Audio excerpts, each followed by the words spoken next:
Hello everyone, welcome to CSB IAS Academy. I am RS Reddy. Climate change అసెస్మెంట్కి సంబంధించి Indian government ఒక report రూపొందించింది. ఈ రిపోర్ట్కి సంబంధించినటువంటి డీటెయిల్స్ ఇవాళ దాదాపు అన్ని లీడింగ్ న్యూస్ పేపర్స్లో వచ్చాయి.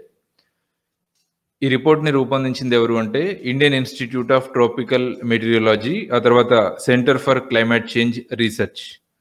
ఈ సంస్థలు రూపొందించిన ఈ నివేదిక ప్రకారము భారత్లో ఈ శతాబ్దం చివరి నాటికి యావరేజ్ టెంపరేచర్స్ సరాసరి ఉష్ణోగ్రతలు 4.4 డిగ్రీల మేర పెరిగే అవకాశం ఉంటుంది.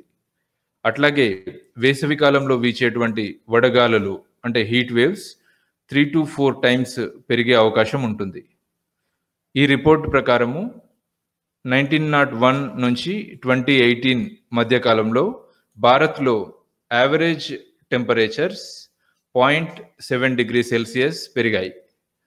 సరాసరి ఉష్ణోగ్రతలు పెరగడంతో పాటు ఋతుపవన వర్షపాతం తగ్గింది.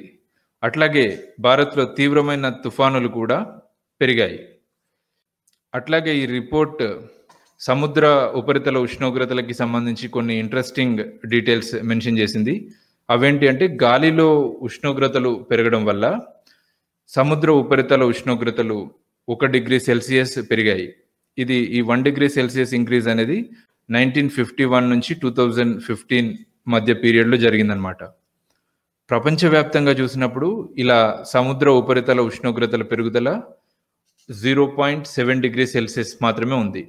మన దగ్గర 0.3 డిగ్రీ సెల్సియస్ ఎక్కువగా పెరిగింది. అట్లాగే 1998 నుంచి 2018 మధ్యన ఋతుపవన కాలం తర్వాత అరేబియా సముద్రంలో వచ్చేటువంటి తుఫానుల ఫ్రీక్వెన్సీ చాలా పెరిగింది అని ఈ రిపోర్ట్లో మెన్షన్ చేశారు. నెక్స్ట్ ఋతుపవన వర్షపాతం తగ్గింది అన్నాం కదా. ఈ ఋతుపవన వర్షాలు 1951 నుంచి 2015 మధ్యన 6% తగ్గాయి. అయితే ఈ తగ్గుదల ఎక్కువగా గంగా సింధు మైదాన ప్రాంతము అంటే ఇండో గంగటిక్ ప్లెయిన్, ఆ తర్వాత పశ్చిమ కనుమలు వెస్టర్న్ ఘాట్స్లో ఎక్కువగా నమోదైంది. ఇలా తీవ్రమైన వాతావరణ మార్పుల వల్ల జీవ వైవిధ్యము బయోడైవర్సిటీ, అట్లాగే ఆహార భద్రత ఫుడ్ సెక్యూరిటీ పైన ఎక్కువగా అడ్వర్స్ ఇంపాక్ట్ ఉంటుంది, ప్రతికూల ప్రభావం ఉంటుంది. దీంతోపాటు నీటి వనరుల పైన కూడా ప్రతికూల ప్రభావం కనిపిస్తుంది.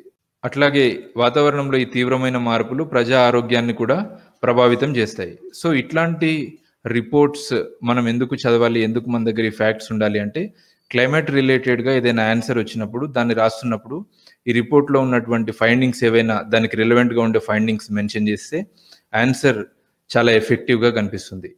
Thank you.